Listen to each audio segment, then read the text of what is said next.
Well, it finally happened. The moment that fans of the game have been dreading to see finally happened in last night's episode. Real quick, a moment of silence for those fans who have avoided all spoilers and had no idea what was coming.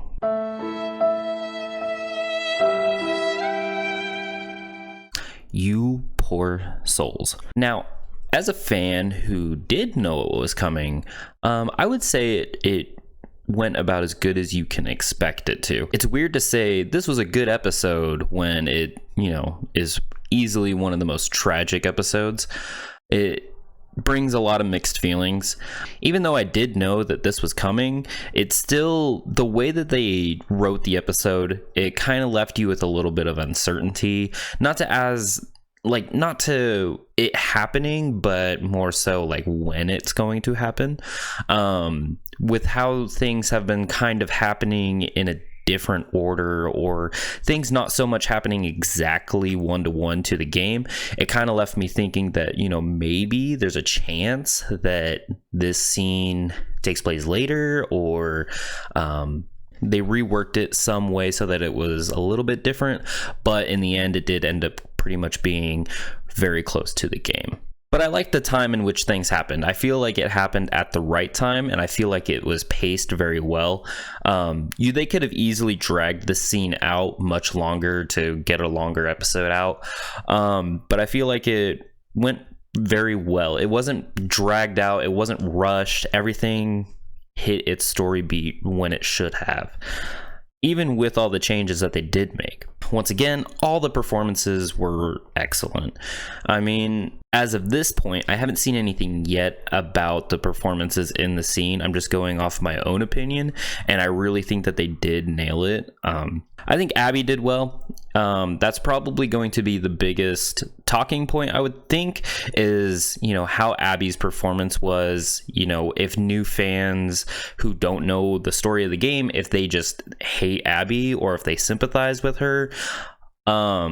With some of the changes that they made, I'm kind of curious to see what ends up happening with that. I think Bella gave a very emotional performance. I thought it went really well. I'll have more thoughts on this later on in the video, but I do kind of want to talk about some of the changes that they made. The most noticeable change is probably the fact that Tommy isn't with Joel. It's actually Dina that goes with Joel instead of Dina going with Ellie. Ellie goes with Jesse instead. Tommy has his own little story arc going on in Jackson. They added this whole separate sequence where there is a big infected attack on the city of Jackson, and Tommy actually has to defend Jackson while Joel and Ellie have their own situation going on elsewhere. I do kind of like this change because it does add one to the tension of the episode. It does give them something to kind of bounce back and forth, an A plot and a B plot versus just one A plot and then the episode's over in 20 minutes. It mixed some of the depressing, really dark tones with some tense action, and it is kind of cool to see how they actually defend themselves against attacks. It kind of really reminded me of Game of Thrones, like when Jon Snow is having to defend the wall from the White Walkers or the Wildlings, which I thought that was pretty cool. You can tell that, Craig Mazin is either, a big fan of Game of Thrones, or they just pulled a lot of inspiration from another HBO series. But one change that I did find kind of interesting was the fact that Abby explains pretty much everything, not just to Joel, but to the viewer. So that was a big part in the game, was that you don't find out this stuff about Abby until way later. It's pretty easy to theorize what Abby's purpose was, or why she was doing what she was doing. I think Craig Mazin even commented on this in the podcast, saying that it was a pretty obvious twist. It was pretty easy to see coming, but they decided to go a different route this time. They decided Abby is going to tell the viewer exactly what she's doing, exactly why she's doing it, and exactly, who Joel killed that she was close to. That being the doctor who was Abby's dad. At first, I was a little concerned about this because a big part of The Last of Us Part 2, the game, is discovering that and discovering who Abby is and trying to change your own perception. So you're going into it hating a character because of what she did, and then you sort of unfold her story, and you're supposed to be able to empathize with her and eventually spend enough time with her that you can actually, see yourself in her shoes. It's a very tricky thing where you can see yourself in Joel's shoes, you can see yourself in Ellie's shoes, and you can see yourself in Abby's shoes, and there's no right or wrong. It's just decisions and consequences. It's very fascinating. It's a whole other thing to get into, is the duality of Abby and Joel's story, Abby and Ellie's story, and right and wrong, or the cycle of hatred, or what have it. That's pretty much what this whole season is going to be about. But with Abby telling the viewer her side of the story pretty much right out, from the beginning of the episode, we get to see, her sort of dream sequence that happens later on in the game. You see it in the very beginning of this episode, and you can start to kind of pick it up as to, okay, I kind of see why she's here. Even from the first episode, they gave away that she was a Firefly at one point, and I think what this does is it's going to hopefully give viewers more time to adjust to Abby's story. I'm really curious to see what the discussions around this, whether viewers who have never seen anything, viewers who are going blind into this, what their feelings are. Do they hate Abby? Do they want Ellie to find her and kill her? Or are they kind of seeing, the other side to this? It's a whole thing. And another pretty significant change is exactly the way that Joel dies. So in the game, she uses the golf club on Joel, which she does in the show, but the big difference is this time the golf club breaks and she stabs Joel in the neck. Now, this change is interesting because at first you kind of think, like, why? Why was it necessary to change this? Is it just because they want to shy away from brutality or gore or violence? Like, why this change? But I think also the tone of it, I would be very curious to actually hear from Craig Mazin and Neil Druckmann as to why they made this significant change.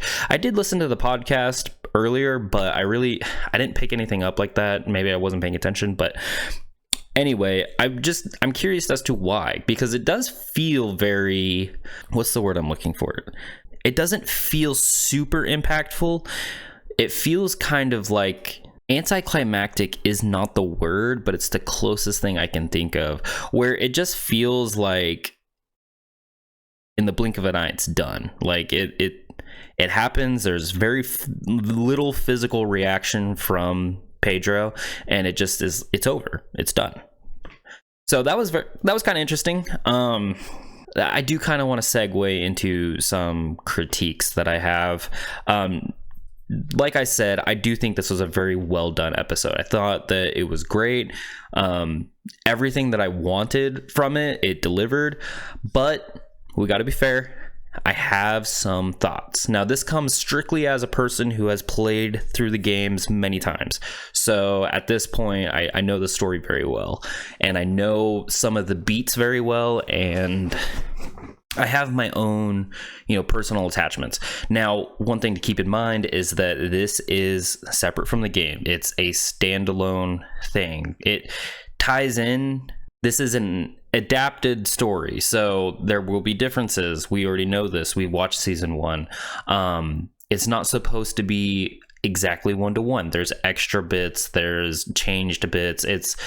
With that said, I don't want to compare too much to the game, but it is hard. It's I try to keep it in the back of my mind that this is its own thing, but obviously I have that tie to the game. But anyway, the critiques that I do have is the attack on Jackson. I thought yes, it was pretty crazy what they were able to pull off. It was a cool action sequence, but with the knowledge that I have, it did feel a little bit fillery. It didn't really give me the high stakes that I think it was shooting for. I know that people who have no idea where the story was going, I bet that was a pretty big, climactic moment. The city's being attacked by an overwhelming amount of infected, and there's these characters that we're starting to care for, and we don't know what's going to happen to them. You still don't know what's going to happen to them. They could make a change at any point. I didn't really feel like Tommy or anybody's lives were at stake, just because I know what happens. But that's no fault to the show. I wasn't really feeling it. I don't know. It was cool, but it wasn't really everything I wanted it to be, I guess. I think really I felt a little bit of plot armor. Like, there's a scene where Tommy is in the middle of a horde of infected with only a handgun, but it seems like every infected is just avoiding him. The choreography of it was great, but it does feel like there was a little bit of a missed opportunity there where you got a real sense of danger. It just kind of feels like all the stunt actors were just told to avoid Tommy. Kind of feels weird. Same thing with Maria when she's on the rooftop. There's like specifically a scene where they break onto the rooftop and they're being overwhelmed with infected, and she shoots a couple of them a couple of times, but there's infected all around her, but she's just kind of walking away. Like, she's not running, there's like no sense of urgency, there's no real sense of danger. It's just like there's people dying around her and she's walking away. Nitpicky, I know, but we got to be fair. I think that there was definitely a missed opportunity there. It just felt like they were going to be fine. And even like Tommy's 1v1 with a bloater, like, I don't think it had the, me at the edge of my seat like maybe they wanted us to. But then again, I can't speak for viewers who didn't play the game and don't know that Tommy's gonna play a big role later on. So I don't know, kind of nitpicky, but just some of the thoughts that I had. And one of the last things, I don't really feel the same emotional impact from Joel's death. It was emotional for sure. It definitely was a very dark moment, but I think that there was some like special sauce kind of missing. I think I wanted this moment to kind of hit a little bit harder. I think I wanted to kind of get choked up. I wanted that emotional reaction, but I kind of just feel like it happened. Now I'm really curious if this applies to you, please comment. I want to hear your side. I want to hear how this moment hit you, because there's nothing like the first time seeing this happen and just absolutely feeling gutted by it. And it's not to say that I'm just numb to all, scenes from this story. Like, there's plenty of scenes that do hit me very emotionally. Obviously, like Sarah's death, like, it was a big deal and it still hits me emotionally even when I watch it now. A lot of the cutscenes from The Last of Us Part 2 do have a bit of emotion to it. So I guess that's not so much of a critique, but just more of kind of a nitpick on my side. I don't really feel like it hit me as hard as I wanted it to, and I don't know why. Maybe upon like later viewings it will, who knows. But there are some things that I actually really liked about this episode. One was just the overall tone of the episode. Like I said earlier, it wasn't just a dark, depressing, tone, which I think if that translates to the later episodes, I think that some of the people who had a problem with The Last of Us Part 2 feeling like a pain simulator or just like a misery simulator, I think that high stakes action will kind of balance that. I do think that they did a really good job balancing that. Even though I didn't really love the attack on Jackson, I do appreciate the tension that it brought to the episode. Now, this one's a little bit spoilery, but one aspect of the episode that I did love was when we pick up from Ellie's perspective at the beginning of the episode, and the camera kind of lingers on her guitar. Now, if you know from the last episode, Joel took that guitar. So at some point, she got the guitar back from Joel. And one critique that I had about the last episode was that there was a scene that seemed like it was just glossed over or just not, not going to be the same as the game. The scene could definitely still be very different from the game, but at least now we have the assurance that that scene did happen. I'm not going to spoil it, but if you know, you know. The significance of this guitar, it can't be glossed over. The fact that the guitar is on a guitar stand and not just thrown into her laundry like before is kind of a indicator, that there's an interaction between her and Joel that we didn't get to see. And later on, when she meets up with Jesse and they're talking, she does mention a little bit about Joel, and he asks her, so you guys are all good now? So I'm curious to see, how that comes back up later. And from the trailers, that there is more to see of Joel. So I'm curious to see how they work that in, like flashbacks, or how we're going to get more out of Joel later on. Now, one part of this episode that I did really, really love and actually is probably the most emotional part of this episode, oddly enough, was just the little hug that Ellie gives Joel after the fact. In the game, after that scene happens, it cuts to black, but in the show, we get a little bit extra. We get to see Ellie immediately after everyone leaves, and it's just her and Joel. The camera does this really cool crane thing where you get a top view, and it's heartbreaking, especially because of the song choice. They chose to use Ashley Johnson's cover of Through the Valley, which it didn't appear in the game, but it did appear in one of the first teaser trailers. And just hearing Ashley Johnson's voice over this moment, it was pretty touching. So I really did love that. Overall, I do think the episode was really good. I don't think I was left feeling let down at all by it. And I'm very excited to kind of hear the conversations around it. I mean, I've done this before, so I'm curious to see where it goes now. I'm really anxious to see the differences, especially when it comes to Abby's character, because, this time around, I don't feel the same way that I did the first time, and I do really like the actress that's playing Abby. I think she's doing an awesome job. I think all the actors and actresses are doing an awesome job, so I'm really curious to see where they go. The one big question is, how do they do the POVs? So in the game, from here on out, we take Ellie's POV until way later.